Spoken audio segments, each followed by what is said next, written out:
Recording live from my headhunting stronghold in Annapolis, Maryland, and beyond. This is the Recruiter Roundtable Season 3. Every episode is an open discussion for recruiters, headhunters, and talent pros, so feel free to participate or just sit back and listen as we bring you topics, discussion, tips, tricks, and more from both industry dinosaurs like Tom Byrne and noobs alike. Please like and subscribe, and let's start with the Recruiter Roundtable Season 3 job hugging with Miss Kelly. So, guys, hey, everybody.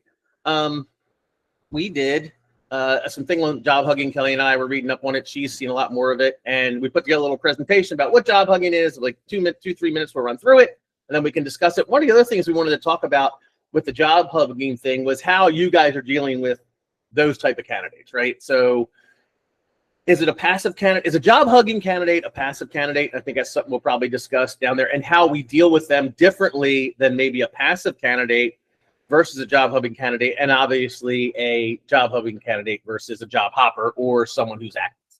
So I'll start the presentation here. Let me share my screen again, and Kelly can walk us through it as we do. Any questions, comments, all that stuff, just jump on in. And let's see. Oops, I got to do this. So hold on. I got to share my screen first because I hate the way that PowerPoint does this. So let's see, entire screen. Would be this screen here, so share that and close my notes. And then, let's see, and present. So here we go. Recruiters Toolkit, navigating the world of job huggers, strategies for engaging employees who stay but aren't thriving.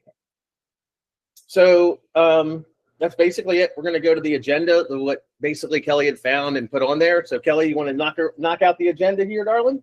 Well, so the reason this came up is not just because, it's a thing right now.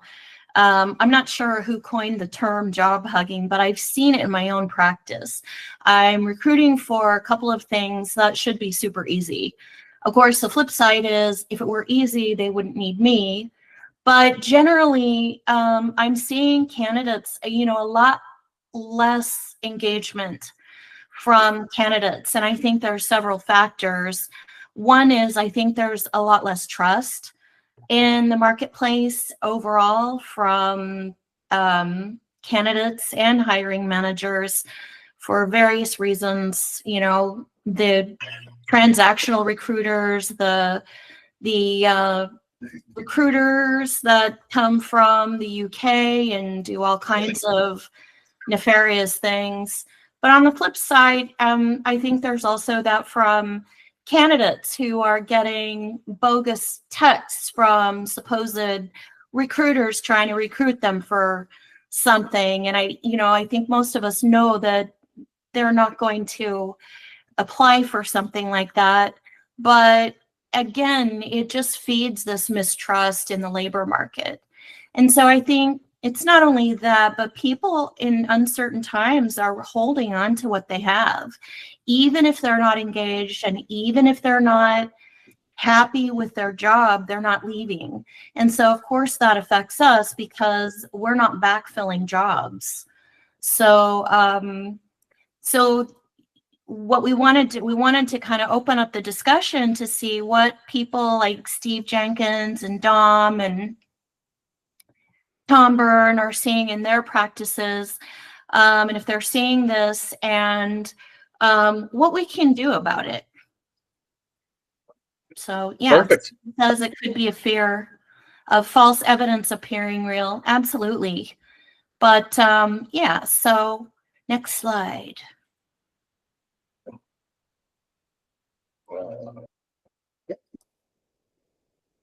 Well, I'm not sure I can read this even with glasses. So what is a job hugger? Definition: an employee remains in the current role not due to full engagement or loyalty, but because they're afraid to change or lack better opportunities. That's what Kelly was saying before this. So they are not actively job searching, remain employed often fear of uncertainty, trust issues, inertia, or, oh my God, what if I can't find a better job? Grass isn't always greener on the other side. Seeking reassurance and support because of considering a move, often inundated with unsolicited offers due to perceived availability. Why they stay: economic uncertainty, fear of taking risks, lack of trust in the market or the employer, plugged-in mentality. Crucial insight: they need a low-risk, psychologically safe pathway to consider change. So I guess, what you could say on that, Kel, is that you can't sell them into a job, right? Well, it's So harder. low risk, psychologically, how they would handle it. It's harder. And I think it depends on what industry you're in also. But I think that it's gotten more difficult because people, what they have, they know. And so it's safe. So they don't know what you're offering and what they would be getting into and the culture and all of that stuff. So, they're just holding on to what's safe and not rock the boat. And I really like this because doesn't this recruiter strategic approach kind of also mirror what we talk about developing a relationship with a client that's not transactional, that is more of a, an extension of their hiring team, a trusted advisor, and this kind of focuses that same way with these job hugging candidates. Yeah, I think so. The sales process from a recruiting standpoint is longer in some cases, in many cases, I think. Again, everybody's different, but I've noticed that that it takes a lot longer to gain, well, not a lot, but it takes longer to gain somebody's trust and to really walk them through your pitch for the role has to be good. You can't just go in with a crappy pitch and expect somebody to say, yeah, I'm ready. You have to be a lot more targeted about it and a lot more consultative, I think, to get people to trust you, for them to really understand what the company's value proposition is. And it just takes a little more handling with care. Okay, yeah, absolutely. And so this approach breakdown, we're going to go over these 5 things: mindset, initial contact, the diagnosis, exploring options, and red flags. So let's go on to the first one. So Kelly, you want to walk through these? Can you see them? Yeah, this is better. Sorry, I'm half blind. So, I send a lot of cold emails, so I'm not sure if this works, but I think it requires, you can do cold emails, but I think you really have to get on the phone. You always have to get on the phone, but I think you need to get on the phone more and show people, that you're a real person. They can understand your personality, the context behind the role. Make sure that, they can look you up on LinkedIn and see that you're legit.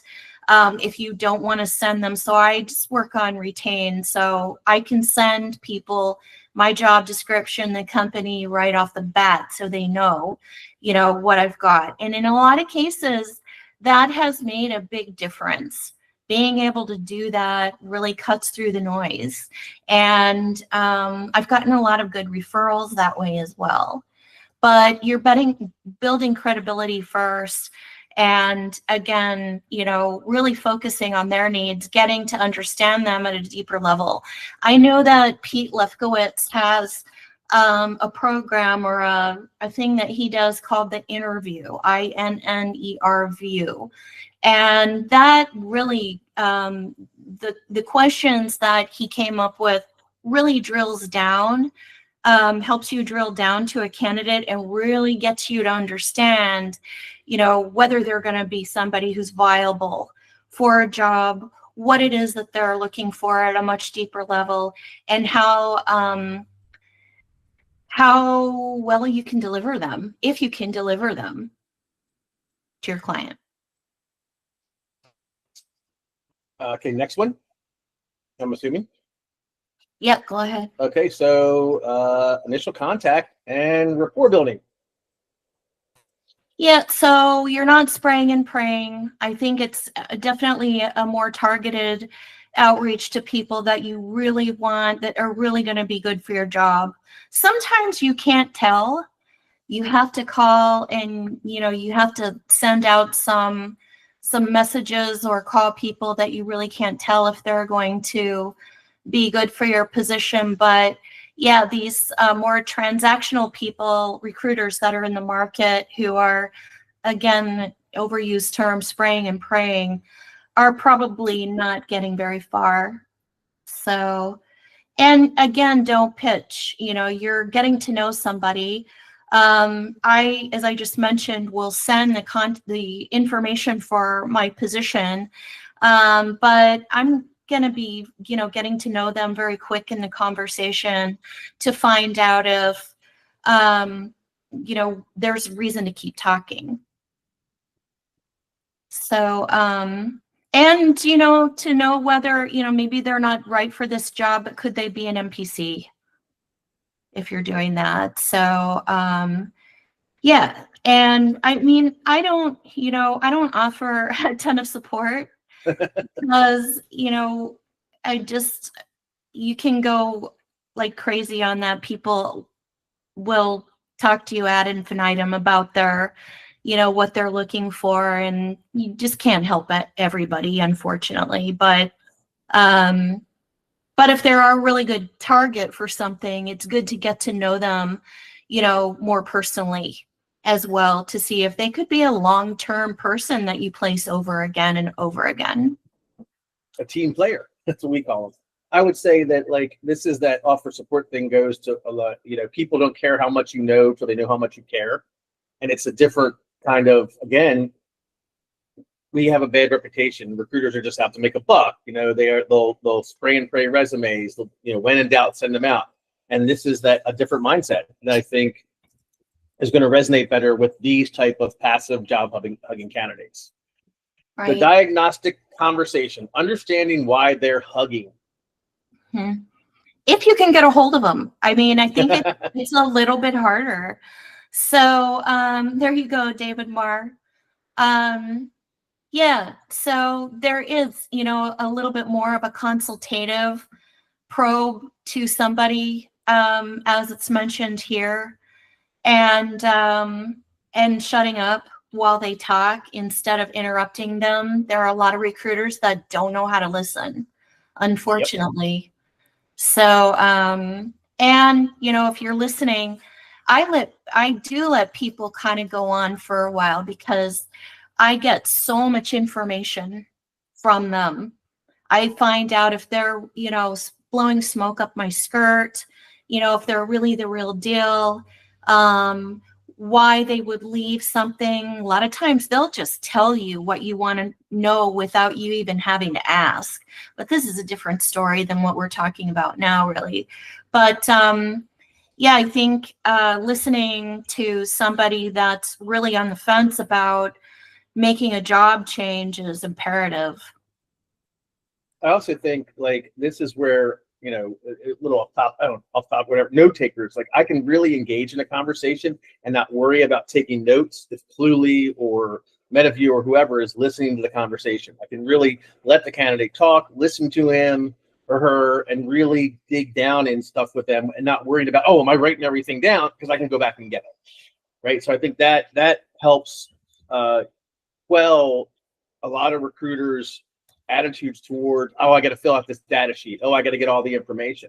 Where if you have a good note taker, you can really dig into this stuff.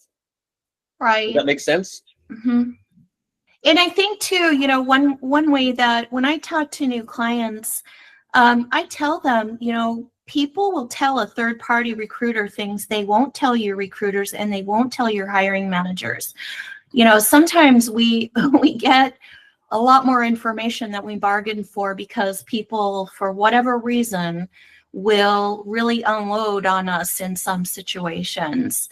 They just think of you as a trusted third party, where they can really tell you things that again, they won't divulge in the interview process or to the company.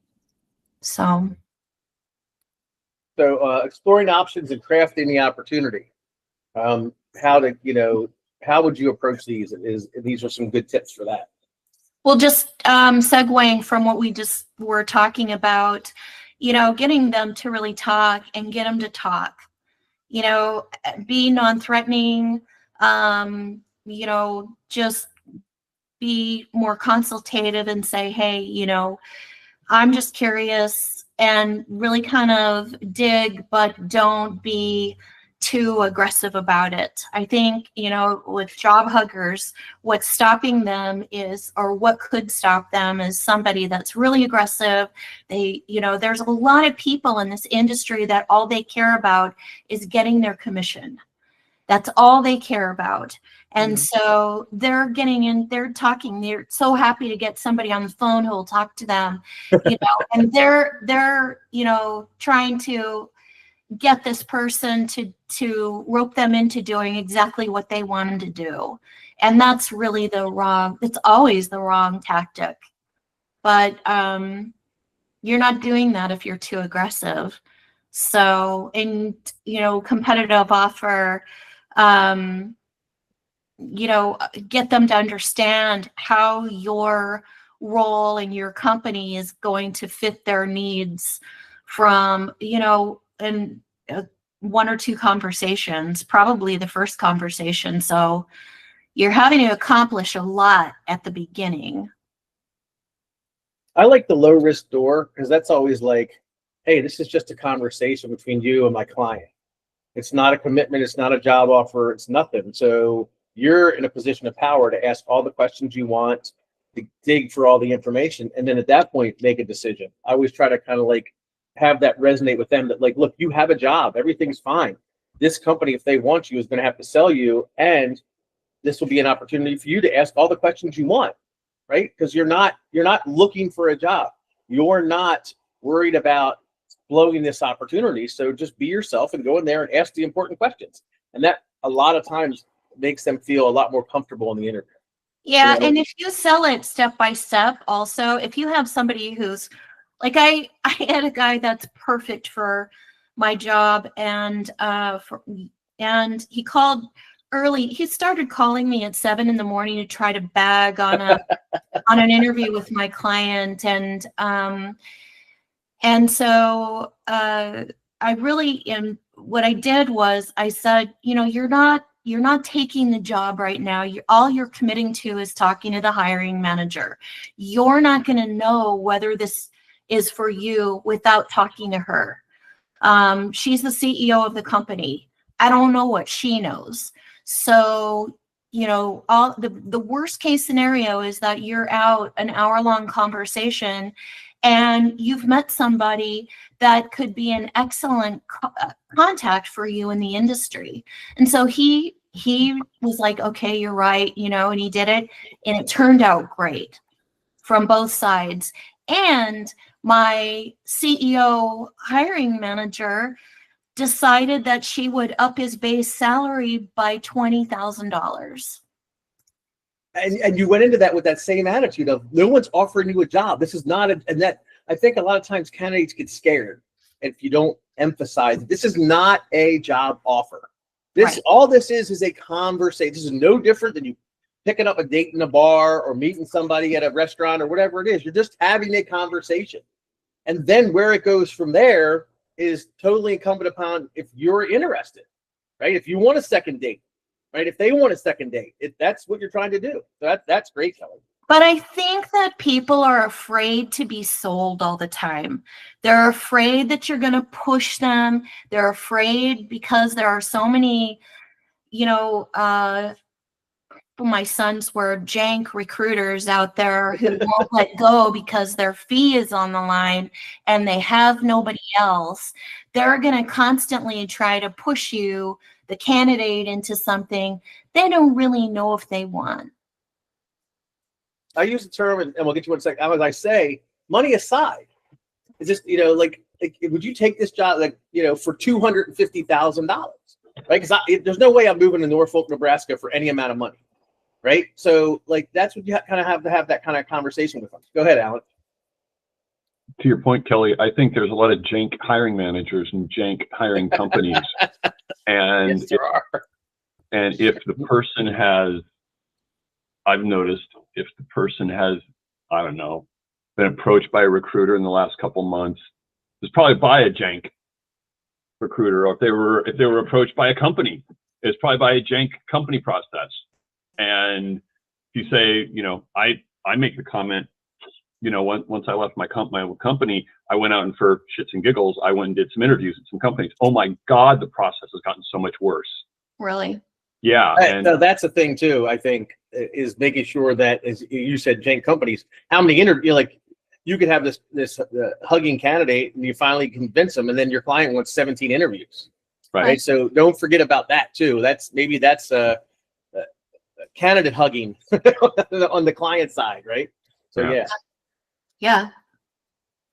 Yep. And last component is red flags and respectful handling. Kelly?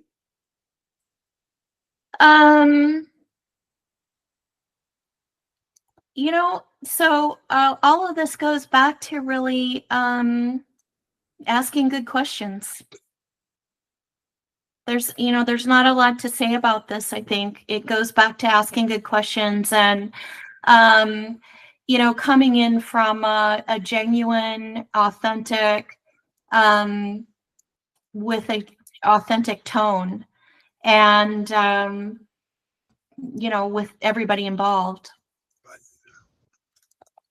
I like the respectful and transparent is I hear you, but I'm concerned about X. Help me understand what makes me, what's the driving factor here? What's make you think like that? And really listen to them talk.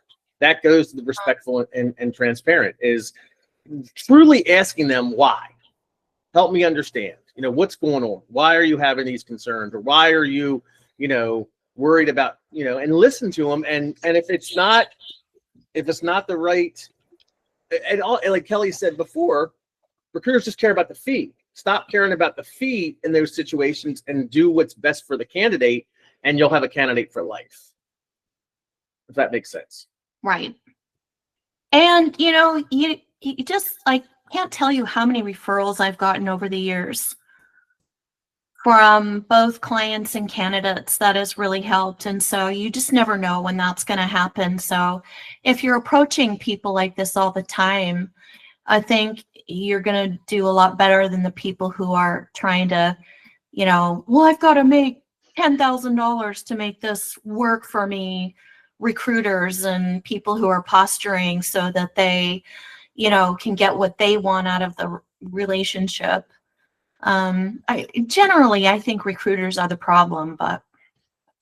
Yeah, I mean, like the last one, how many of us are willing to say, hey, and I most of us are, this is not the right job for you. I don't think this is a good move, right? You say that to a candidate, they've never heard that from a recruiter before. Right. Likely. So when you actually, hey, look, after talking, looking at your comp plan and location and this company and what you have going, this isn't a good move for you. Well, you can find something else. You need to stay where you are right now, because I know you're wondering if your things are better. This company's not better, right? You actually have some good things. Go ahead, Tom. Yeah, on the flip side of that, I think a lot of them end up hearing they get the email or the call that you're the perfect fit for this job.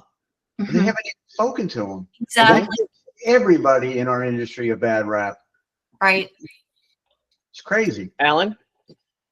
Yeah, but to that point, that is one of the greatest ways to do one of the things you should mention, the first 60 seconds.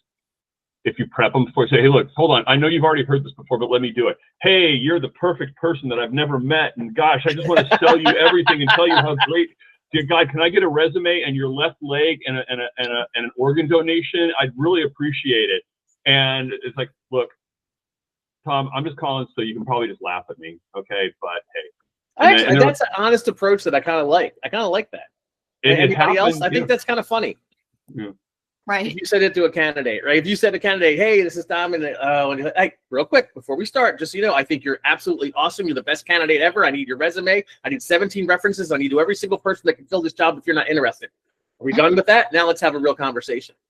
And they're going to respect. I always say, like, when we talk about overcoming objections, is it real or imagined? And can you do it authentically? And a lot of this has come from just accidents. Happy accidents. One day some guy goes, Alan, I'm doing fine. You're just like every other recruiter. I go, no. Every other recruiter would go, what you just said, Tom. And he's like, oh, okay. I've been doing this, 15, 20 years. He's like, oh, well, hold on a second. Let me step outside. There there are a lot of poorly trained recruiters out there. Oh my God. That Oh my God. they go right at pitching the job, which we all know is one of the worst things to do if you don't know the person. Okay. That's been going on for many, many years, unfortunately. Right. So these three key factors, right? I think this kind of like just sums a lot of it up, because clarity on the role, right? Like, be as absolutely transparent as you can, right? This is a Fortune 100 company. Their stock is tanked 2 years in a row, but it's coming back. They pay X. Their bonuses is Y. Like, just be as clear as you can. And your pay is going to have to be competitive. I mean, Rosen made a comment, or made a post, I think yesterday or today. It was like, all these companies want caviar on a tuna fish budget, right? Mm-hmm. They want a rock star, the best sales guy out there, and they want to pay $10, right? And then they bitch and moan when you can't find them for them. And then understanding the competition. So identifying the weakness in their role or their company, and then comparing it to your company, right? And sometimes that's where this comes in, where you can say, well, guess what? Your company's better, your role's better. And a lot of recruiters won't do that. Right. Well, and, when we were, Tom and Alan and Kale and I were on a call yesterday, and I was pretty impressed with how much Alan knows. He works in construction. He knows a lot about these companies. And so the value of working with someone who is in the business of placing people is they know that stuff.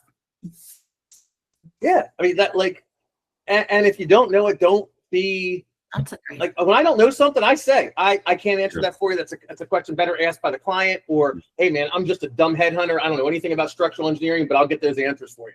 Right? There's nothing wrong with that. Right? And that goes back to the clarity and the honesty and just being yourself. Right? Again, I say that all the time. Like I'll use terms like flux capacitor when I'm trying to describe like part of the, like, I don't know anything about what you guys do, but imagine you had to do something with a flux capacitor. This is how it would work. And they'll laugh because they understand I'm not an engineer. So like, there's nothing wrong with not knowing something. I mean, like that has always been, since I don't know a lot, it's always been something I've had to say. I can't answer that. It's better asked by my client. And conclusion, go ahead, Kelly, follow your response.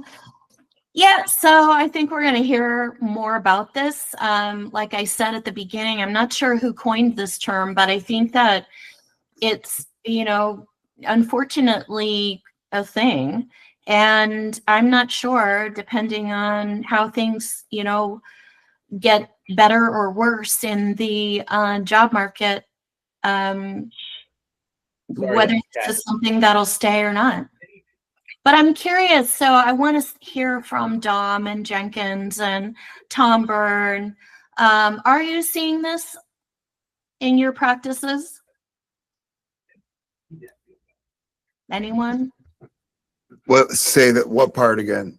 So the job hugging. Right. Are you guys, I looked at this as passive. Are you guys seeing a difference between job hugging and passive? Different. It's different than passive.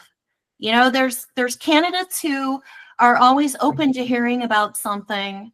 I think there's less of that. This is people who are hanging on for dear life. Oh yeah. Yeah. No, I think it's AK and I were just talking about this the other day. I'll speak for Dominic on that one. Yes, there's a lot of that right now. Mm-hmm. A lot of the software companies, I would say, especially just because in the past few years, not all areas of tech has done well, and these people realize that, like, why would I go to another company? I know we're stable today. Why would I go somewhere else knowing that in 6 months I could be out of the job? Exactly. Yeah, that's the grass is greener on the other side thing that has always been an issue. Go ahead, Alan. For Tommy and AK and Dom and whoever, two things. Number one, with AI getting the rap that I'm not making a judgment on AI, but it's going to replace all these tech people. It's going to do all this, and then you've got the Gartner group has a thing called the froth index, and they were saying, at least somebody quoted it, that AI is kind of frothy. It's kind of reminding me of the old, like, other things that came up. And I do think AI is going to be critical over the term, but in your tech companies, are they all scared about the same AI stuff, but they can't identify what that AI stuff is. And Tommy, I'm wondering with this group this is a pretty powerful group to ask certain questions and say, hey, what are you seeing in your marketplace? What are your candidates saying? I mean, it would be an interesting cross-industry, I'm not going to say survey, but whatever. But are you hearing the AI thing, but they can't really identify what they're afraid of with AI, or is it just the wonkiness of the economy? I don't hear afraid. I hear they don't know how to use it, right? So I don't work in tech, right? So my clients are nowhere near as advanced in all the technological stuff that a lot of you guys are working in. So my clients, you know, their thing at AI is, yeah, I've used ChatGPT to, you know, do a recipe or to fix an email for me. That's about the extent of it. So for me, it's really like introducing them, trying to embrace it, telling them that you know, Dom and I talk about this a lot, like with MCP servers and just automation and Clay and like there's so much these companies could really do and not even really have to like go hog wide on AI. Just use it minimally to increase their productivity, to increase their sales, to decrease costs. There's a lot. Go ahead, Ernie. You know, they don't have permission to use their computer, their programs to get into AI because the AI VP or senior tech or whoever it is on their ass to say you don't anything. You only have permission if I let you have permission. And so or they're petrified of information getting leaked or proprietary information being out in the web. But it's kind of like similar to HR, where they say only I will decide what recruiter we're going to use. Everybody has their own little camps, and for the AI guy, he's in charge of making sure that everything's fine, and he's not going to let you screw it up. So that's an interesting part of what they do. And then on top of that, the people that you're talking to, say some sales guy, some HR person, some production guy, is not going to go home and play with this on their own because it's not part of work. And because they don't even know what it can do, I mean, they have no idea. And if you tell them what it can do, they'll understand that. But the only people that I've ever worked with that can do it or can play with it are people who are like the general manager, the plant manager, or somebody that is like in continuous improvement. They will go home and they'll play with it. They'll say, oh, wow, this can do a lot for me. If they're doing training programs, they can do a lot. But a lot of times what you have to do is give them an example of what it can do. Like, you want a training program? Here's a training program. Let me show you. Oh, shit, how'd you do that? And then you decide there whether or not you want to share all your secrets. But you better get some return. I read that I think ChatGPT says they have 800 million users, right? That's 10% of the world's population, right? And then of those 800 million, how many use it to say, fix this email for me? And that's the extent of it. I would say probably more than 50%, 60%. So really, no one's really using AI, ChatGPT, large language models it's not large scale yet, right? It's not it's the Amazons, the Microsofts, the Googles that are spending the money on that. Yeah. You know, the companies that my company deals with, are they concerned about it? Yes, because it's so hyped up. There's a lot of unknowns involved in it. Yeah. You know, and other people think AI is just ChatGPT, Google Gemini, and that's they think that AI means ChatGPT, and that's But they don't really. It's too much information. It's like giving them all the encyclopedia. They see too much stuff coming at them, and then they decide, I don't even want to learn it. It's like even when you look at, when you try to talk to one of your relatives about maybe they should get rid of this program when they're watching TV, but put this one on. And you got people that are your age saying, I don't do that. My son comes in, he sets up my TV for me. Yeah, you don't even want to set up your TV to put Tubi. And you go, really? That's how stupid we are. You know, my wife's at General Motors right now. She just started, and I was like, let me set up your projects for you.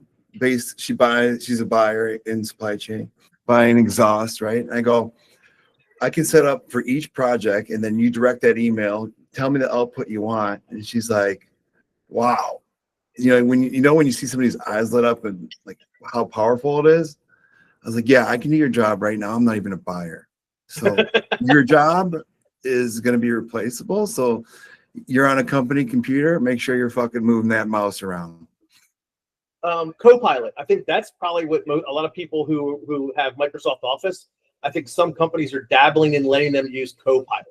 GM has their own internal. It's garbage. I was like, oh, really? Even if they don't want you to know the possibilities of it. Because so some of the companies I've worked for as a consultant, because I've been on the inside, their legal teams are so terrified of AI that they are basically blocking and limiting what they're able to do. And they have like their own, I don't want to use a not PC term, but I'm going to because I don't view this as a bad term, their own retarded version of AI that that isn't able to do any, it's basically limited. It's like trying to compete in the Olympics with your arms tied behind your back or whatever. It's or it's just basic. We'll let them fix emails. We'll let them grammar check.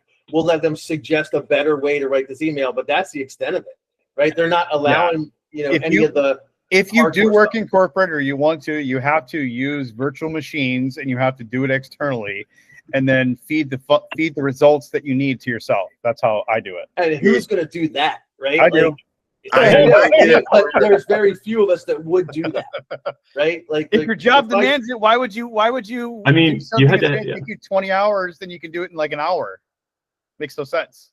I mean, Nestle required everything that was a non-Nestle approved piece of software had to go through Switzerland for approval, and it never got approved. And here, you want the corporate stupidity? Company has an ATS. They get all hyped on social media. They pay the ATS vendor an enormous amount to do a customized, hey, when we pull up Tommy, it's going to pull up all of his social media profiles and blah, blah, blah, blah, blah. And they go live. And I'm like, okay, so we try to click on it. Not even the recruiters are allowed to go out and deal with social media. So they paid all this money for something that the corporate wouldn't let view the social media. But when you clicked on it, it wouldn't even let them go to it. But you can also understand too that corporations are so used to hiring consultants for whatever project. Yeah. They hire a consultant. They have a crew that they haven't even figured out whether or not their employees can understand what the hell they're being taught. And they pay all this money. Then the consultant leaves and it goes back to the way it was in day one before the consultant. Mhm. Then they wonder why, and then it just goes on. Or they implement a stupid process that does absolutely nothing, and then they revert back to what they just had like a year earlier. There's a term in IT called shadow IT, and basically what that is where departments within a corporation or a company will go out and purchase software and have it implemented where they bypass the IT department. So IT has no idea that they're buying this. There's no testing involved. They're taking the information from the software vendor they're buying it from, that everything is going to work and it's going to do the job they need it to do. Oh, and by the way, it's going to integrate nicely and easily with all the other systems and applications that you have. So they're basically selling them sometimes vaporware, but not always. But what ends up happening is IT gets involved after the thing isn't working or they're not able to integrate it with the other applications in the company. And now you got a major problem. But that's been going on for many, many years. But then you have the cybersecurity aspect of it, because was that vendor that they purchased it from, were they vetted enough to understand that their products are secure?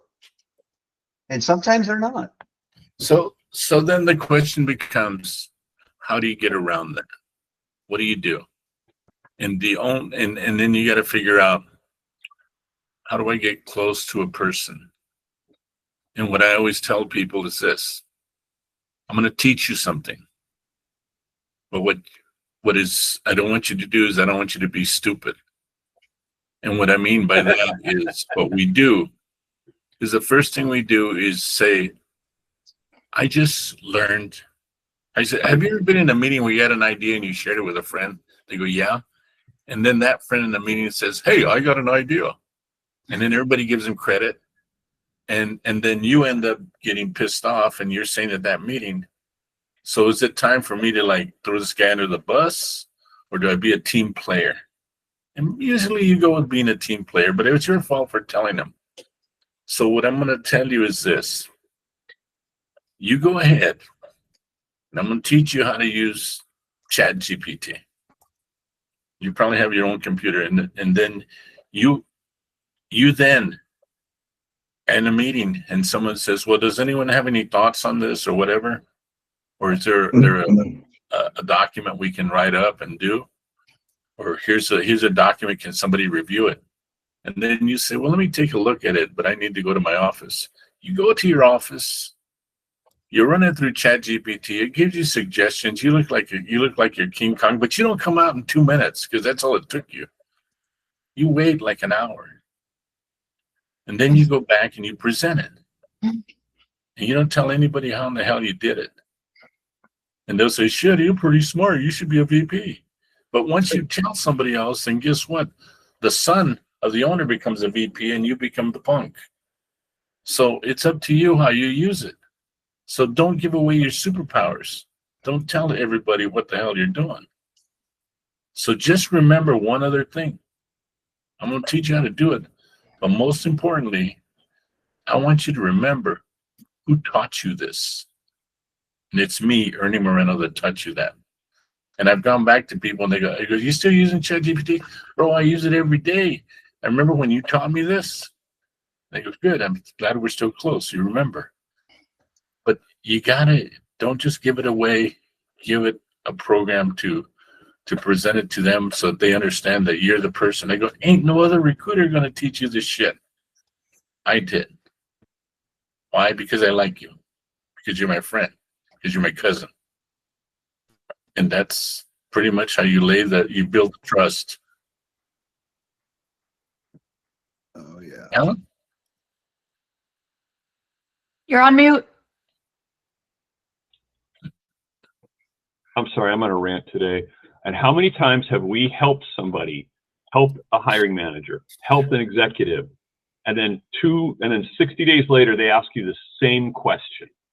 And 60 days later, they ask you the same question before. And then when they get amazed that they lose a candidate, you're like, we've discussed this like half a dozen times this year, haven't we? I mean, is it that they're so busy? Is it they're not listening? Is it that they're stupid? I like Kelly's opinion on this. I think she's very insightful too, and Dawn's. And yeah, oh, knock it off, Ernie. I think women listen better than we do. What'd you say? I agree with that. I don't know. Dom, you go first. Did you say Dom? My wife doesn't listen. I just saw an Amazon box get alerted on my Nest camera. Oh no. Yeah, I think women do. I think they have less of an agenda. It was like that one podcast that the guy says, my grandmother, she's the smartest woman I ever met. She taught me a lot of things. And he said, well, what did she teach you? I don't know. I didn't listen. Yeah, my wife said she's leaving me because I'm too paranoid. Oh, no, never mind. She just went to the store for a minute. So we're hitting the hour mark. Any stuff we want to talk about? Passive candidates, quiet hugging before we go to double secret probation? Anything like to me, as Kelly had mentioned, the hugging, the job hugging, to me it was always passive. Like passive candidates, I've always wanted passive candidates, go after passive candidates. I'm ready for the objection of I'm happy where I'm at, I'm not looking. And now I maybe as I get out there and I'm talking to these passive candidates is to kind of determine whether or not they're passive and whether or not they're a job hugger, and how I will change my stance on that. Go ahead, Alan. One last thing, Dawn. I'd like to hear Dawn's take on this because she just left. No, you just left the dark side. I did. Me too, recently. But I do think there's a slight difference, Tommy. Whether we discover it or not, whatever, I do think they're passive. Maybe it's a couple of other things they're afraid of. But I mean, really, my comment to people is, look, if you were talking to you, it's like, Don, you have to look at O'Donnell Incorporated, irrespective of everything else, because the company's no one's going to be there to rescue you. And you could stay there because you're afraid, and then they may have a layoff. You're a great candidate, you're a great professional, but they may have a rift. Hey, and you're gone. Yeah. So why not look at this now, and at the very least do the interview and meet some people? Yeah. That's what AK and I were actually just talking about this yesterday. And I told him I use that line all the time with candidates. Like, what do you have to lose? Go, like Kelly was saying, go in for that hour interview. If you end up not moving forward, it's fine, but you're out an hour of your time and you did make a connection, right? So if you do need a role someday, you've made a connection with that individual. Oh no, I that totally, because when I was the real estate company, Marcus and Millichap never publishes. They don't have an MLS. They have their own MLS.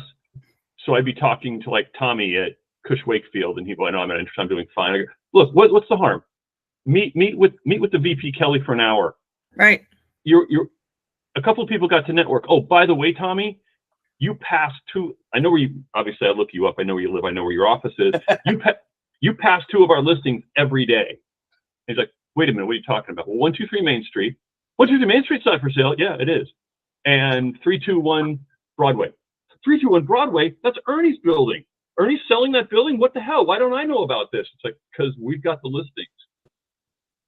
So why don't you meet with Kelly? And probably about half the time they go, "You guys don't pay as much on commission." I go, "Just go talk to Kelly." And they'd come back and go, "Now I know why your commission is what it is. Now I'm interested." Mm-hmm. The when you start talking about that, a little side note to that, and I was talking to someone about this, is that people are in a company and they're real comfortable because and those maybe they've been there a while, maybe not, but they have friends there. These are my friends. Mm-hmm. And the one thing you want to remind them is, this is not your first company, right? They go, "Yeah, that's right." Well, you got to understand this. Looking back at your old company, you had some good friends there, yeah. Do they ever talk to you again? Do you ever stay in touch with them? They go, "No, they haven't called me." I said, "They're not really friends. You just have a common interest. And that goes away once you leave the company." That's good. And so you got to really understand that part of life is that it's like your best friend from elementary school is not your best friend when you were in middle school, is not your best friend when you were in high school, is not your best friend when you were in college, is not your best friend when you're in every company since. And you're lucky if you have one or two people that even call you. In reality, the only people that are close to you are people that you choose to be close to you. And that's, as you get older, it's probably only about 3 or 4 people that you stay close to. You can pick up the phone and talk to them. But so what I'm telling you here is sometimes you have to create your own future, and maybe you're looking for new friends. So give them a call. Try this, and who knows, Hal, you're a smart person. You can figure it out. But companies a person will tell you they love you. You'll love a company, but a corporation can never love you back because they're not people. And I can tell you one thing, I've worked for family companies, and they turn around and they sell their company. And then the big bad investors come in and you ain't part of the group anymore. Mm-hmm. Family.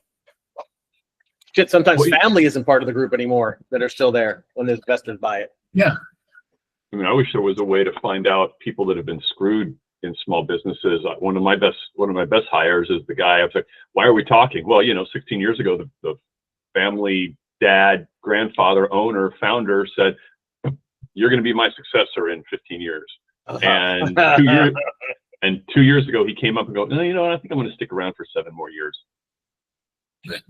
And the reality of it is, when you have family businesses, there's the first generation, there's the second that really to work, the third have never suffered what the first and second did, so they don't want to work, and they got money, and they decide they're going to sell the company, and their kids never work at all. And that's the reality of a business. It lasts 3 generations. Steve Jenkins. Yeah, I think we're in strange times. That's like the sky is blue. A lot of, I think, things are happening right now. There's a huge, in regards to fear of change. The reason I put false evidence appearing real, that comes from many years ago, Tommy Hopkins or whatever. But I do think it's enhanced right now. As of recently, according to like Sam Harris, 22% of the people out there have trust in the institutions versus even after Watergate and Nixon, it was almost 55 to 68% of the people had trust in institutions. And it You got came, it, Tom. it came home to me a couple months ago. I was talking to a younger member of our family. I think she's 30, 34, 35. And she basically said, Steve, why wants one thing, she's thinking of moving out of the country. But what's the underlying principle with a lot of people is the same with her. Why would we trust anything? Nobody is honest anymore. And when it comes to changing jobs, I think there's a layer that's huge contributing to the fear of change. I agree with you. Yeah, I mean, we're all a little bit older here, excluding me. I feel so damn young. Hey, I was up riding my bike at 5 o'clock this morning. That's how young I feel and how I couldn't sleep. So it's So Steve, you're saying that Jimmy doesn't trust, Jimmy's a 20 or 30 something. Jimmy trusts so few things in relation to what we would trust, but yet Jimmy won't move because he trusts his current company? I don't think so. I think Jimmy won't move because there's not enough trust elsewhere. He's already not trusting his current company. Yeah. Why would he trust anybody else? Jimmy hasn't even moved out of his house. Yeah. And that's This, there's so much out there right now that we don't have to deal with. I mean, it's the big hat, no cattle sort of. A lot of people talk. We've got, hey, if Influencers. if you want to hear somebody talk about what's happening. Hey, another thing. Actually, yeah, Steve, real quick, before I'm going to go to double secret probation because this is one of those topics I know we'll spend some time on. And if you want to listen to it, you need to come after we're done recording for those of you who aren't here today or watching the streaming. So that's a wrap on today's Recruiter Roundtable thing. To all of you who attended and participated today and those watching that replay later, we truly appreciate you being part of the community. You can help us tremendously by hitting the like button, subscribing to the channel, and sharing the roundtable everywhere you can. Check out our sibling shows. That's Get Hunter Live, 5 p.m. Tuesdays, 3 p.m. Thursday, every third Thursday. I'm sorry, 5 p.m. every third Thursday with Loxo and Jobin, as well as Dominic's Business Development Roundtable every Thursday at noon. You can find us at YouTube at the Recruiter Roundtable and connect with us on LinkedIn at the Recruiter Roundtable or www.recruiterroundtable.com for topic sessions, questions, and more, or just say hello. Email us at the Recruiter Roundtable at gmail.com. And legal services roundtable provided by the law office of Dewey, Cheatham, and Howe. And remember, this podcast may contain information that is confidential, privileged, or unsuitable for always sensitive perks with low self-esteem, no sense of humor, or rational beliefs. You'll be happy to know that no animals were harmed in the making of this podcast, although the neighbor's dog is living on thin ice. Thanks again for being part of the Recruiter Roundtable. For Ernie Moreno and Kelly Nelson, I'm Tom Alacio. We'll see you next week on the Recruiter Roundtable. Until then, don't forget to smile and dial. We're out. That was a good presentation. One breath. That was a good